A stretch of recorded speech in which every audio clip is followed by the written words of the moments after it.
Hey guys, I'm Richard Fitzgerald. This is Dubai Works, where we interview the business leaders making a difference in this great city.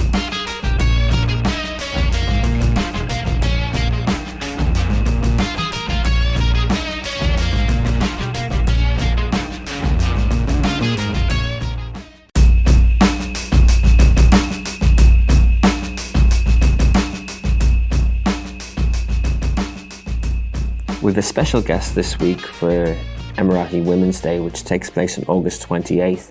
And this year's theme is related to the Year of Sustainability 2023, which of course there's COP28 taking place. So this lady created her own company with sustainability at its core, but also is representative of a lot of the material and the inspirational females out there, especially in the UAE, that many will follow. And it's also a great time to highlight what they've been achieving and what they've been doing. But I think someone will learn a lot from this conversation, so enjoy it.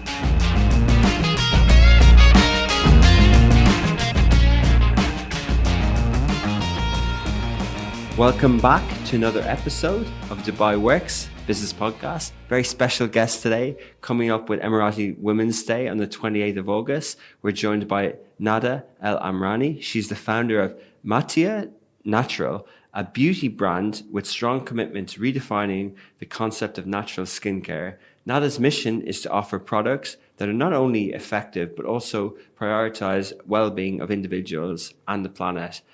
Welcome, Nada, to the show. Thank you so much, Richard, for having me here today. Thank you. So did I say that Matia? Yeah, it's Matia. Matia Natural. And how did you come up with the name, and what's the product? What's the company? Well, the name comes from Amazigh origin. It's a region in, it's the original people of Morocco.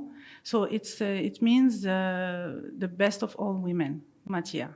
So that's the meaning of it. That's a good meaning. That's great. And this is what we actually try and, to do, so that all women feel that they are the best.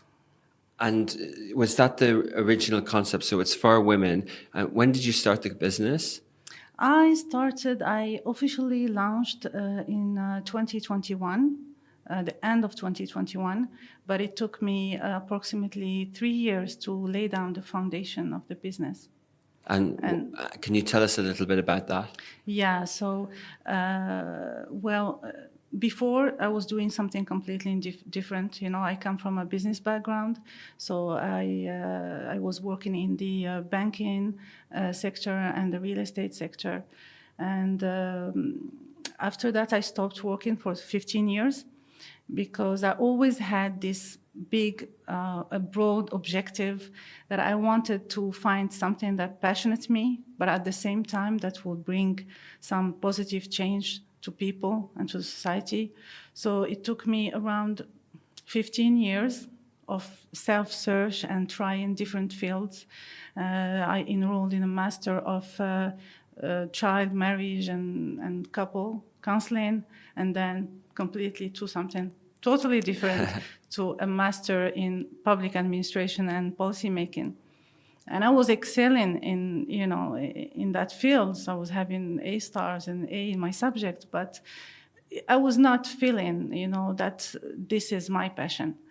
Until it was exactly the end of 2019 when I came across a video of soap making. So automatically I found it. I found my passion. Soap making was for me it was and it still is like a therapy. So I was fascinated by the formulation, the plant-based ingredients and all that, and I decided to get a formal education. So I got my diploma as an organic skincare formulator, and it all started from there. And I started laying down the foundation of the company.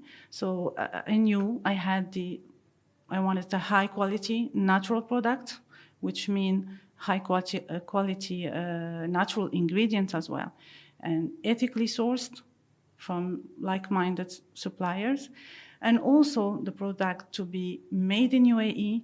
And this is was very important for me because we have seen, how UAE went from a desert land into having one of the most advanced and high-tech city in the world.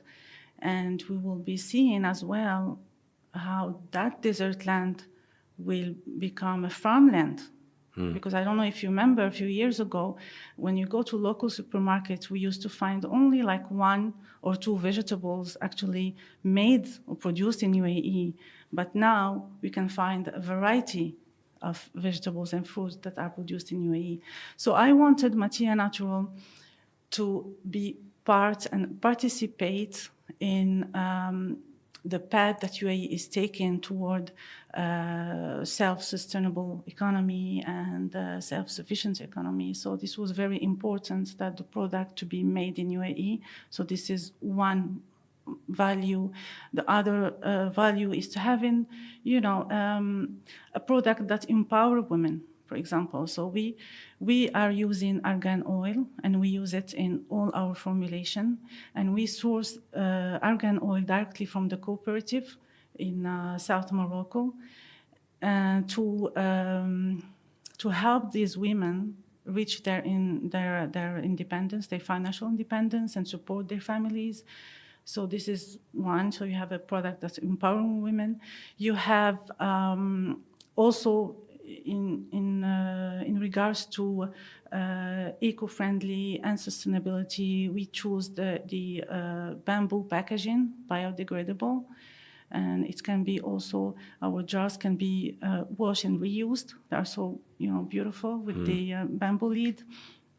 And there is also another building block also that foundation of Matia is transparency. And here I want to spend some time talking about.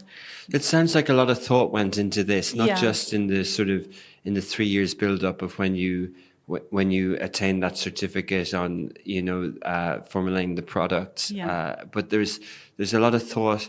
You mentioned it was sort of therapy, and the making of the soap is therapeutic, and there's that benefit of it. But actually, what you described afterwards were a lot of fundamentals of business, exactly. Like the core of the business. You didn't rush into it. You sort of thought, what's really important to you, with, I guess, in mind of building a sustainable, meaningful business. Exactly, but it all goes to the initial purpose of having a business, because I believe that it's very important to ask this question: what's your purpose of this business? Is it only for profit? Then it will be difficult, because the market is saturated with product. But when you have a higher purpose, a higher cause, that's what keeps you motivated and makes you go through all the ups and downs as well. So for the point of transparency, and here, this is why I say this is a very important point, because is to be able to give a consumer, proper information that will help them making the right purchasing decision. Because this is also related to sustainability. Why? Because if, let's say, for example, when you take a product, any product has a label, and it has the list of ingredients in that label. Right? So when you buy a cream, let's say, and it says that this is an argan cream, okay? This list of ingredients, first of all, they are in a descendant order. So from the higher percentage used to the lowest percentage. So if you buy a cream that said this is an argan cream, and then you see in the list of ingredients that argan is Small down, percentage. it's down there in the list. So you know that this is maybe not that argan cream that you thought, or rich in argan as you thought. So informing consumers about these kind of details, or for example, what are the ingredients that go into that product? For example, I give you, I remember one day, before, because the change starts happening with me in 2017, when I started changing my lifestyle, my skin and hair care routine more towards the natural. So before that, I was a consumer of skincare products, buying all kind of different creams and all that. So I remember one day I bought one vitamin C serum, and I was so excited about that because vitamin C and all it does to the skin. And when I put it, it just stayed there on my skin, didn't get absorbed, even after 1 or 2 hours. At that time, I said, okay, maybe it's not suitable for my skin. But now I understand that this serum maybe is formulated with some comedogenic ingredients that are heavy on the skin or that clog pores, and that's why I had this effect. So when consumer knows the ingredient of the product they are buying, it's allow them to make the right precision decision, and at the same time this reduce waste. So you buy the right product that is for you instead of buying too many products, and they will end up in the bin. You don't use. And so when you launched in 2021, because skincare is quite wide, and you mentioned some different types of solutions and products. Yeah. What was your first product range, and what does Matia Natural offer right now?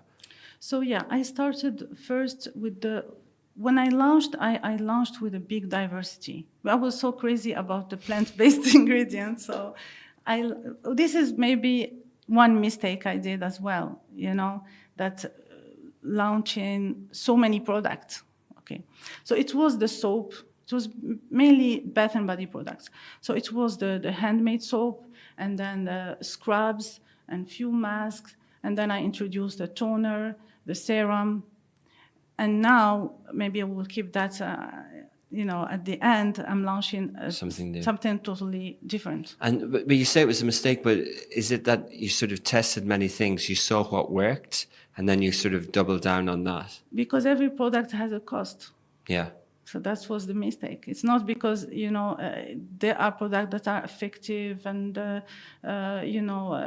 have great reviews about them. But the problem is every product has a cost of formulating, of ingredient, of packaging, of marketing. With this business, did you cover everything yourself? Because I really admire that you wanted to do manufacturing within the UAE. Yes. And, that's often the question we ask on the show, because a lot of people do marketing and branding and sales very well, but they outsource the manufacturing to other countries. And one is because they think it's cheaper, but also there's not that many inspiration of entrepreneurs who believe in manufacturing in the UAE. So they don't feel they can, but then people like you prove that they can. But that also, the manufacturing part of it, how did you go about that? Did you have to make a factory? Did you have to find a factory that was already doing it? And was that extra cost as well? Well, first of all, I would like to say that why we see so many imported products, and it's easier to make the product maybe outside UAE, find a contract manufacturer or private label and get the products done there, and all what you have to do is stick your brand, and you receive the end products already. Okay, but of course it's more challenging to produce it here, because first the availability of the raw ingredients that you have to get from different parts of the world. Like, for example, we have ingredients like matcha we are getting from Japan, from a region called Wazuka. We have ingredients from Oman, frankincense. We have ingredients from Morocco, and this is one thing, it's part also of one of our value, that is to embrace diversity. So we know that in UAE there is over 200 nationalities living together in peace and harmony and tolerance. So we wanted to incorporate that into Matia Natural by formulating with some heritage ingredients that have been used by ancestors of that particular culture or region, so that people can relate to. So coming back to manufacturing, we started as let's say a workshop studio. This is where we manufacture, not yet in a big manufacturing facility, no.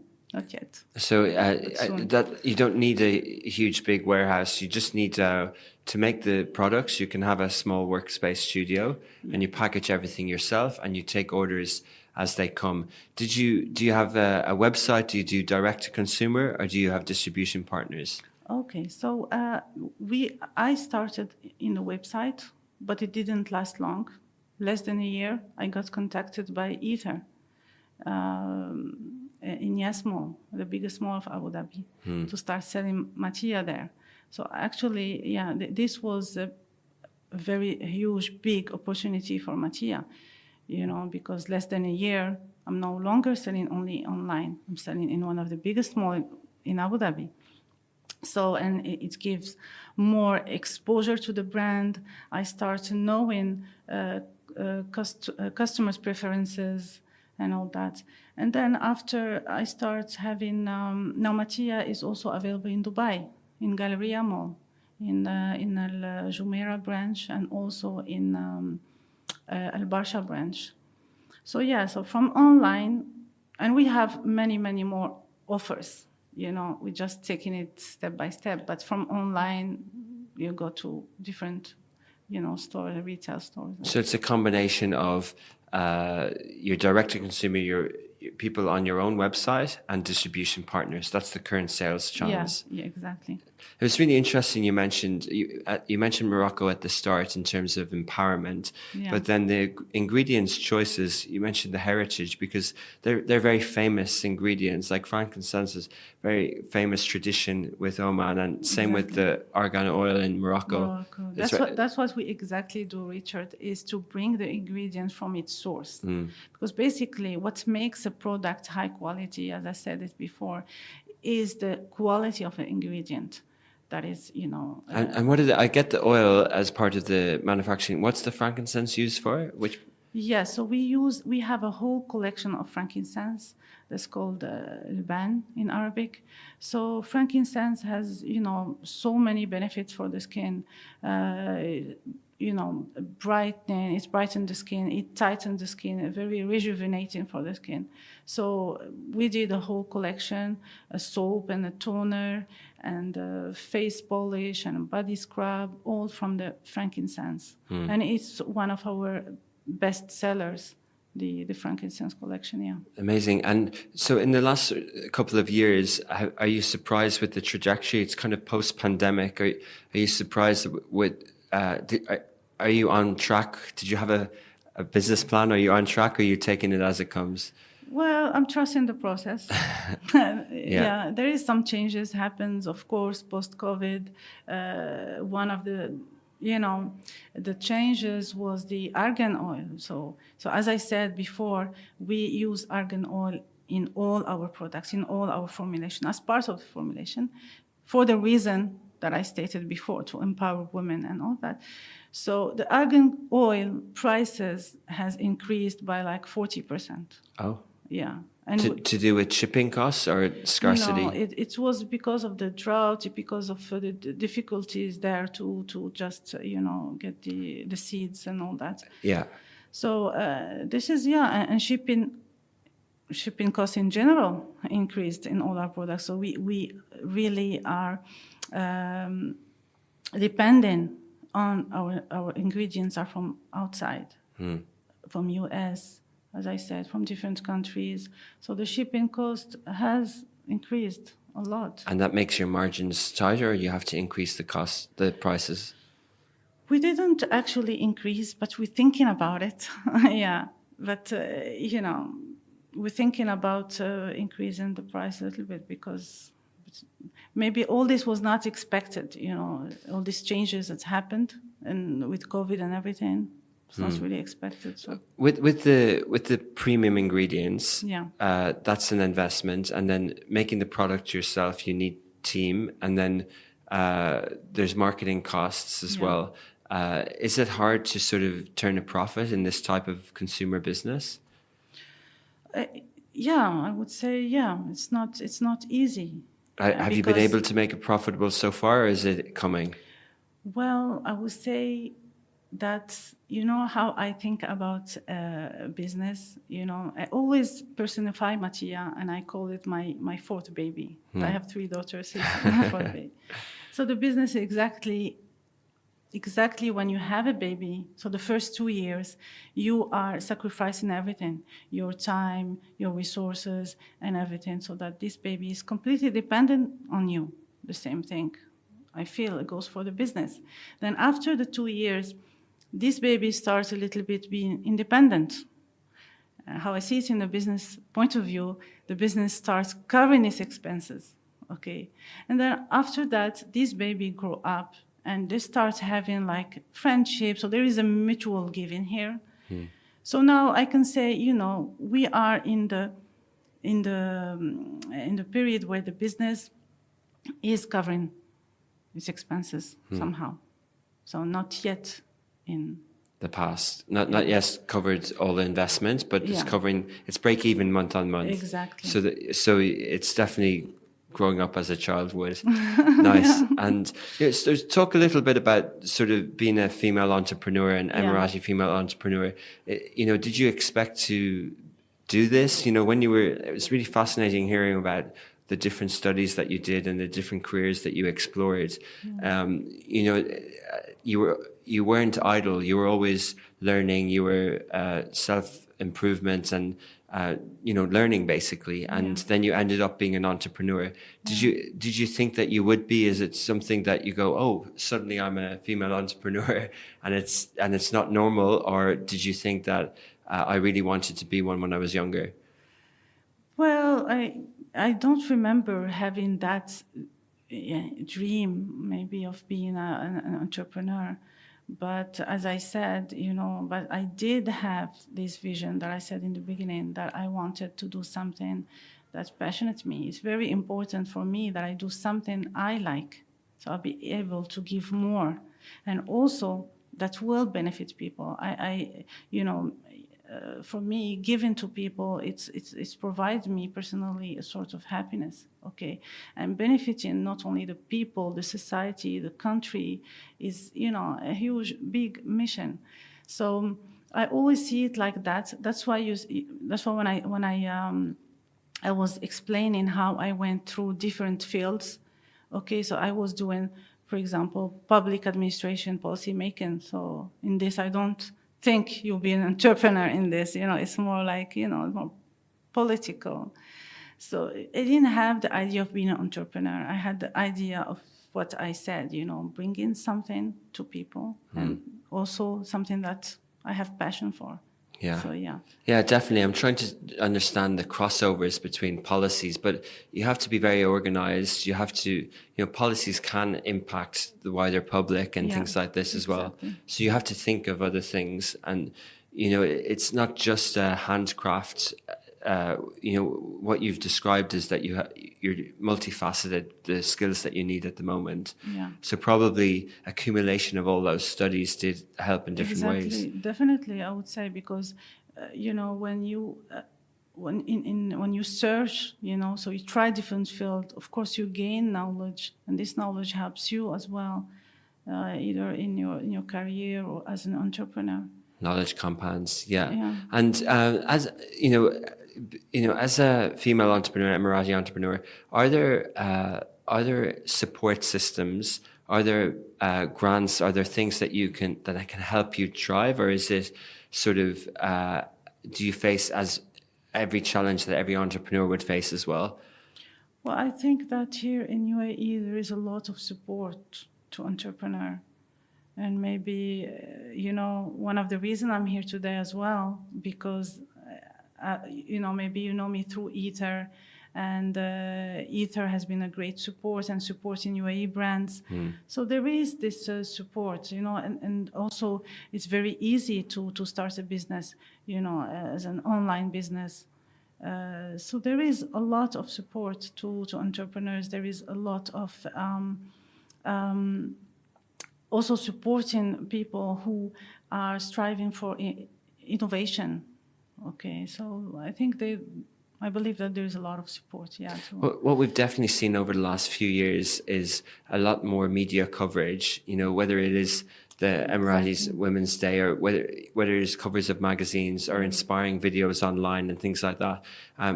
What role do you think that plays in inspiring the next generation of people who want to contribute to the wider economy and society and start their own businesses, females as well? Well, it makes it feasible when you see somebody's story or when you see somebody starting from scratch. It doesn't matter if you have the capital or the resources. You need to have the idea, and you need to have the good intention. Okay, and it's possible, and everything is possible in UAE, I believe. Definitely, it's an inspiring place to be. I totally agree. And what about being a mum as well? Have you found it hard to balance? Is that a difficult question? Has your fourth child taken away from the other three? Yeah, other three are a little bit jealous of the fourth child sometimes. Yeah. Well, I don't know, because I'm a very organized as a person. So, and I like to put objectives, and I like to put daily, weekly objective, monthly, and like this, I cannot go without planning. So I need to know what I'm going to do tomorrow. So this organization and time management had allowed me to be able to manage everything, all together, my kids and the business. That's amazing. And talk a little bit more about like sustainability in general. Do you think it's a business? In other words, a lot of products are obviously better for us, but maybe one of the reasons why products aren't as sustainable in how they're produced is because it's more expensive to do it and it mightn't be profitable. What's your view on that? Is it more of a cause to provide good products, or is it possible to make a business out of it? Well, it is, of course, more costly. And here maybe I will go a little bit technical, because when we talk about, for example, what makes a skincare product. So you have the parts of natural ingredients that are plant oils, butters. You have then the functional ingredients. These are ingredients like emulsifier, solubilizer. So these preservative. So these ingredients, they can be either naturally derived or nature identical or synthetic. So of course the naturally derived ingredients are more expensive, less available. So this also will, it's also bring up the cost of the product itself. Okay, so so it's costly. There's also one thing I'm thinking about. The availability of certain ingredients. So when you want to make like a product, you cannot make a product 100% natural. As I said, there is always a portion of product that is the preservative. It can be naturally derived, but it cannot be natural. Or functional ingredients cannot be 100% natural. So, but I forgot what I was saying, actually. Yeah, so the technical part, the preservatives, there always has to be something that isn't natural. They are processed in the lab, but then here you have a choice between a synthetic preservative and between a naturally derived preservative, and this one will be more costly than the other one. Okay, that's what's made maybe, the huge brands or the global brands, they mainly use that, they want to maximize their profit. Okay, so they use the ingredients that are synthetic. But like you discovered these products that didn't work on your skin, there's more consumer awareness now, the knowledge out there. Exactly. So and here, how I see the cosmetic industry is like it's split into two, maybe unequal segments. So you have the big players. These are the global brands that we grew up knowing, and then you have the emerging clean and green beauty that now are starting taking some of the shares of the big players. And why? Because of all the environmental issues going on, because of people being more aware, of what goes into their skin and to their health, and also because of continuous deceptions. And I explained that we are, grew up to believe, whatever it said, for example, about a product or any claim. For example, I will, if I get a product, it says that this product will clear your blackheads in 1 week. I believe that, and I'll buy it. Okay, and then there's deception after deception. So consumers now start realizing those deceptions. They start turning more towards the natural. There is also Gen Z. Gen Z, the population age from 4 years to I think 25 years. These are the population of people that grew up with technology, and they are more pragmatic. They want result-driven, product, and they want products that are effective. At the same time, they present a value, either in related to environment or any related value. So you have Gen Z, you have millennials. These are people from 25 to 40. Okay. Also, these people, they value more natural products. And these are some researchers that I have read, I'm just not coming up with this out of the blue, but so they are valuing more natural products and transparency. So these two, Gen Z and millennials, they represent approximately 66% of the total population in UAE. And these two are willing to make changes, okay, for the sake of the environment. So that's why I presume that, green beauty and clean beauty will grow even further in the coming years because of all that, because of the, as I said, the awareness, the continuous deceptions and all that. Yeah, definitely. But what do you think about, say, global companies, the incumbents, the ones that are already have the shelf space and the brands? Is it possible for them to be as sustainable as you? And this is what they're trying to do. Actually, we have seen a lot of global brands trying now to have refill packaging, for example, to change some of their ingredients into natural ingredients. Yeah, but it will be costly. So and their margins will suffer. Yeah, because here's the difference. Because the difference between the two is that green beauty are, the owners of this, green beauty normally has a cause by which they fight for, has something, a higher purpose, okay? So it is even more important than the profit. Yeah. But you have the conventional skincare and the big players, they are into profit, so. Yeah, and they're into profits, and their brands have a price point that they need to compete with others. And there's always going to be some company out there who will cut corners on ingredients to sell.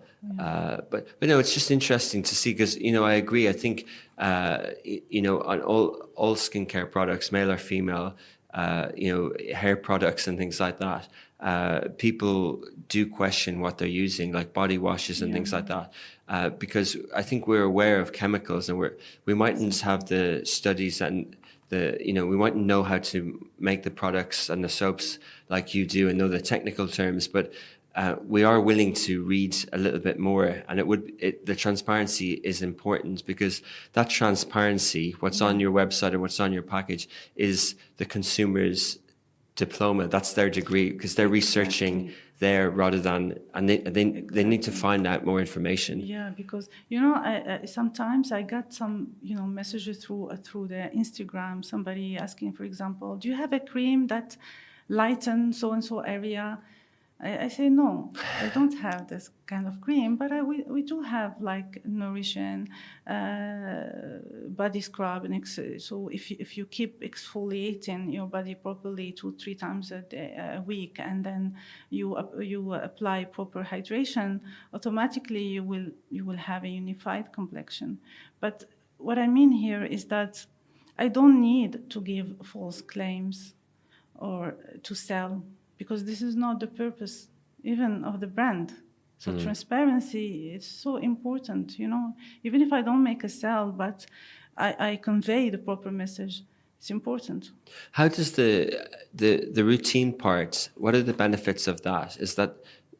Is washing regularly? Because sometimes when we hear, you say in the past, toothpaste tried to get us to feel that we have to do it twice a day, Yeah. so they could sell more toothpaste. Like, but is it important? Like, maybe that is important, but what's the benefits of the regular usage? Well, you need to have like a skincare routine that is simple. And that's why we are promoting minimalist skincare. That means cut down on this 12-step skincare routine. Or 12 different products to wash your face, yeah. Exactly. Into 2-3 products mainly: cleanse, tone if possible. If not, it's okay. Moisturize, and of course sunblock. So very important. And then you can do exfoliate 2-3 times a week to just get rid of all the dead cells and everything, to rejuvenate the skin.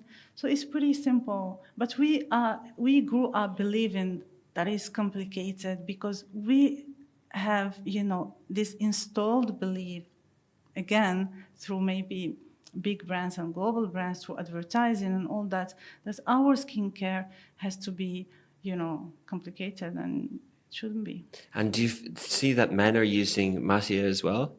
Well, yeah, I mean, my husband, at least, he loves the product. Out of support. But no, it's obviously Yeah. catered towards females, but a lot of, especially, facial routine you can use I it. got your point, Richard. Actually, yeah, we would love to see that, and maybe we're not marketing that enough.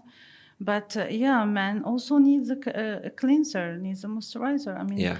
He has a skin as we have a skin, and the skin is aging as well. So better age the best way. So yeah, but maybe we should focus more on advertising this, or telling people that yes, men can use our skincare. Yeah. And what about salons and say B2B side? Do you supply products to salons as well?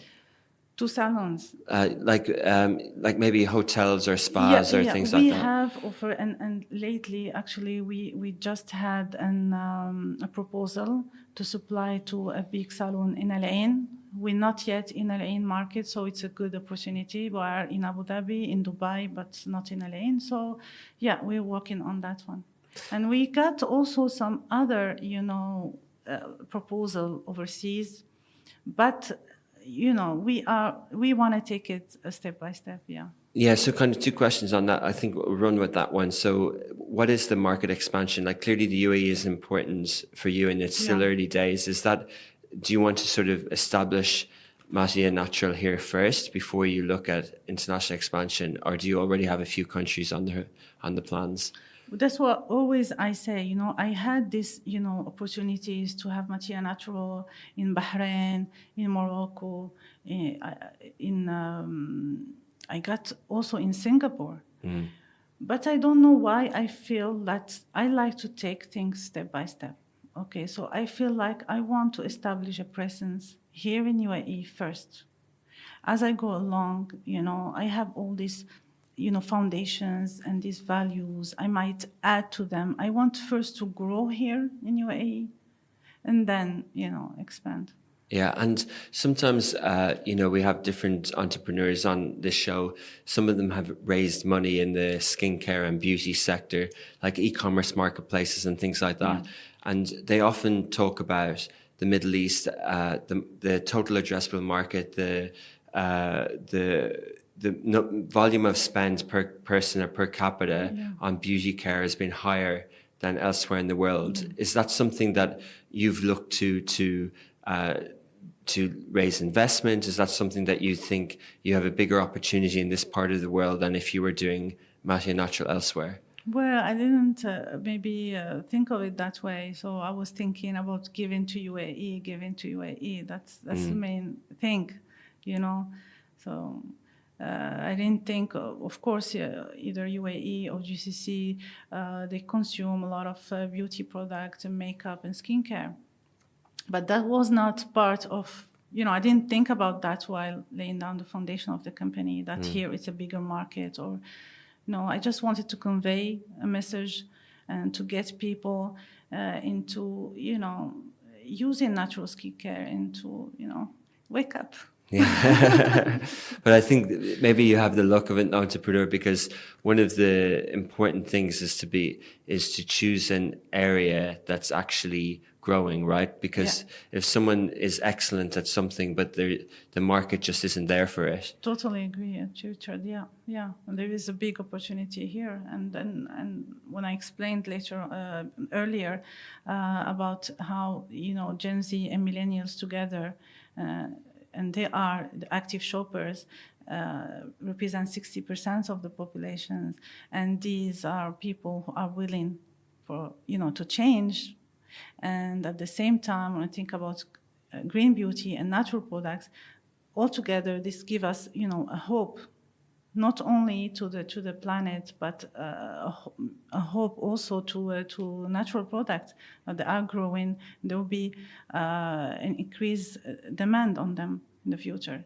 Yeah. And do you think the demand as well will come from like the digital world and the subscription? Like, are you seeing some of your customers saying,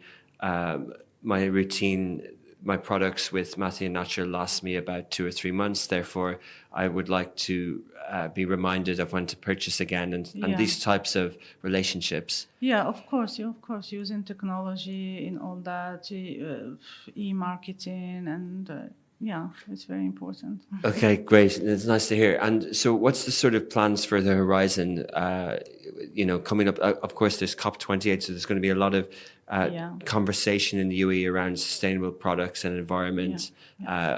And, what's your product plans for, the rest of this year and with the coming years? Yeah, so we are planning to replace one of our exfoliants with the upcycled products, and I would not say which one. Let's keep it a surprise. Explain upcycled. So upcycled are these ingredients that, just give you an example. For example, a coffee from a coffee shop, this leftover of a coffee that can be reused in cosmetics. Or, for example, when you press some oils and then you have the leftover of that pressing oils, these are all upcycled ingredients. I get it. So we're planning to introduce that and hopefully, getting all our exfoliants, replacing them with the upcycled products. We also planning in the future, and I cannot say when exactly, but whenever the brand is ready and the market is ready, to introduce refill packaging to Matia Natural. And we are having a new product launch. It's a new, I would say, innovative idea. It has been initiated by the Korean skincare. It's actually a skincare in a stick format, but we took the idea and made it the natural version of it. So we formulated with natural alternative of some of the top-notch cosmetic ingredients, like a natural alternative of retinol or ascorbic acid, which is the vitamin C. So these are, our upcoming launch, and these sticks are suitable for all ages and for men as well. And they were formulated to accommodate the climate changes. They are mainly designed to repair and protect the skin against environmental aggressors like heat and humidity existing in UAE. Interesting. Very good. So we'll keep an eye on the products. Well, Nada, it's been a pleasure. It's great to hear your story. And I know it's your first podcast, but you did. It was really interesting. It was well done. And we look forward to following Matia Natural in the future. Thank you so much, Richard, for having me here today. Thanks a lot.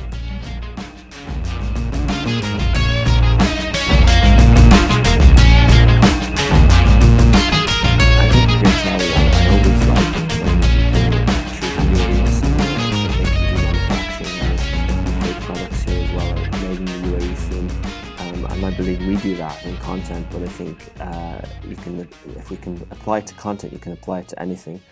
So well done to Nada and what she's doing.